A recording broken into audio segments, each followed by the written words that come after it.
बिस्मिल्लाहिर्रहमानिर्रहीम। इब्तिदा है रब्बे जलील के बबरकत नाम से जो दिलों के भेद खूब जानता है। मैं हूं आतिफ आरिफ और आप देख रहे हैं मेरा फेसबुक और यूट्यूब चैनल। नाज़रीन, आज हम बात करेंगे, एक तो ख़बर है कि चौधरी परवेज़ लाई साथियों समेत पीटीआई में शामिल हो गए हैं, और दूसरी खबर ये थी कि चौधरी शुजात ने उनको काफ लीग से फ़ारिग कर दिया।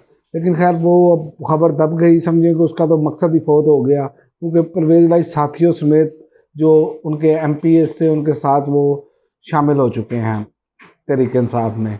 और परवेज़ लाई को जो इतलात आ रही हैं कि पाकिस्तान तहरीक इंसाफ का सदर बनाया जाएगा, और ये उन्होंने अपना जो है वो सियासी मुस्तकबिल जिसे कहते हैं आप, उन्होंने अपना सियासी मुस्तकबिल बेहतर कर लिया है चौधरी शुजात की निस्बत। हालांकि चौधरी शुजात शान साहब जो हैं वो बेहतरीन और मंजे हुए सियासतदान समझे जाते हैं, लेकिन वो सियासतदान नहीं होता जो अवाम की जो रुख होता है उसको देखकर फैसला ना करे, क्योंकि सियासत अवाम के साथ ही होनी है ना, अवाम के रुख के मुताबिक ही होनी है। सियासतदान हमेशा अवामी फैसले जो अवाम चाह रही होती है वो वैसे ही करता है।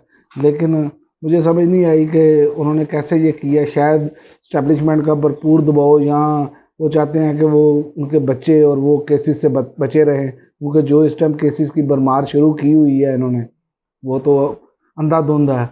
लेकिन इनको ये नहीं पता कि जब इनकी बारी आनी है तो फिर इनके साथ क्या होना है। ये किसी की गलतफहमी है। मैं नहीं समझता कि इमरान खान अब रियायत करेंगे या उन्हें रियायत करनी चाहिए। अगर वो रियायत करेंगे तो फिर उनके ख़िलाफ़ भी ऐसे ही बातें की जाएंगी। उसकी वजह है कि जिन लोगों ने जो किया उनको ये भुगतना पड़ेगा।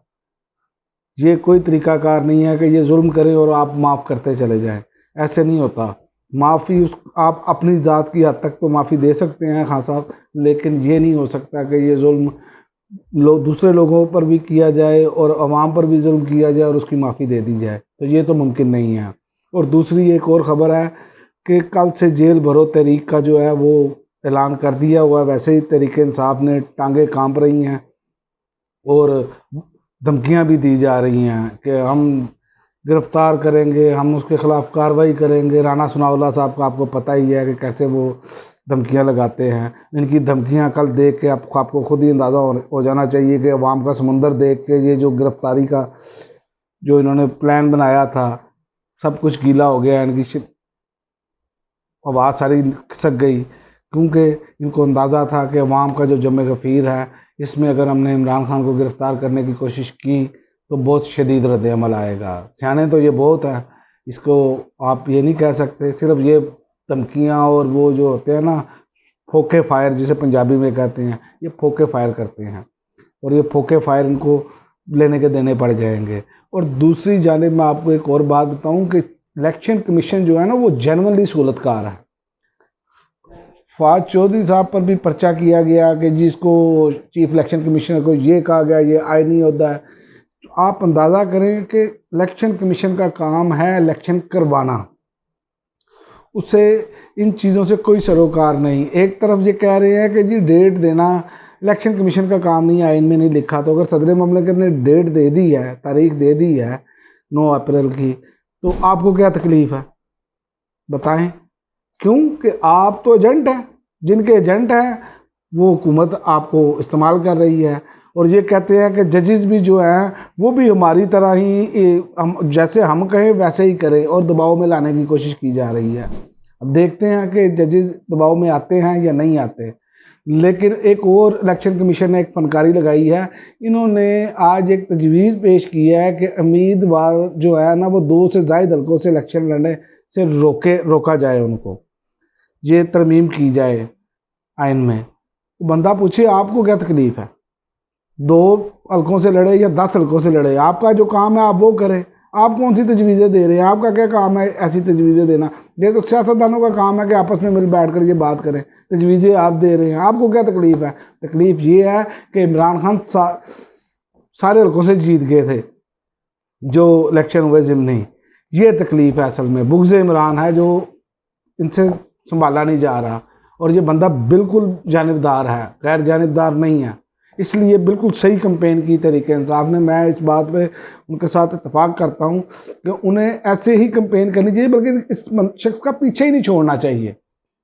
ये जो बंदा जो गेमें कर रहा है ना, ये आपको अंदाज़ा हो जाना चाहिए अभी तक इसने जितनी गेमें की हैं वो ये है और दूसरी जानिब आप देखें कि इनकी सारी जो केसेस बनाने, केसेस करने, अब इमरान खान को जी नैब तलब कर रहा है, बुशरा बीबी को नैब तलब कर रहा है, ये जी फवाद चौधरी को और लीडरशिप को जी नैब तलब करेगा।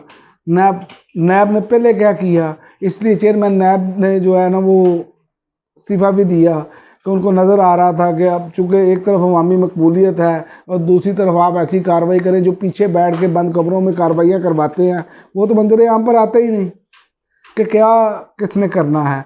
लेकिन ये कार्रवाइयाँ कराने के चक्कर में जो मुल्क का नुकसान हो रहा है वो मैं आपको आज की अब खबर से बता देता हूँ कि डॉलर की अदम दस्तयाबी की वजह से बंदरगाहों पर बंदरगाहों पर दरामद किए गए मसाला जात से लदे कंटेनरों के ढेर लग गए हैं और 200 के करीब कंटेनर क्लियरेंस के मुंतज़िर हैं। अहकामात जारी ना हुए तो दरामद कुंदगान के अरबों रुपये डूब जाएंगे।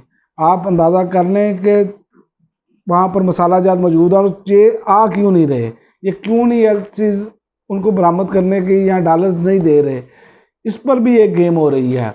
अगली खबर ये है कि ईरान से स्मगल किए जा रहे हैं मसाला जात, और स्मगलिंग कौन करवा रहा है ये पसे पर्दा ये पता चले जाए तो आपको सब कुछ पता चल जाएगा कि ये ताजरों का जो नुकसान हो रहा है ये क्यों करवाया जा रहा है।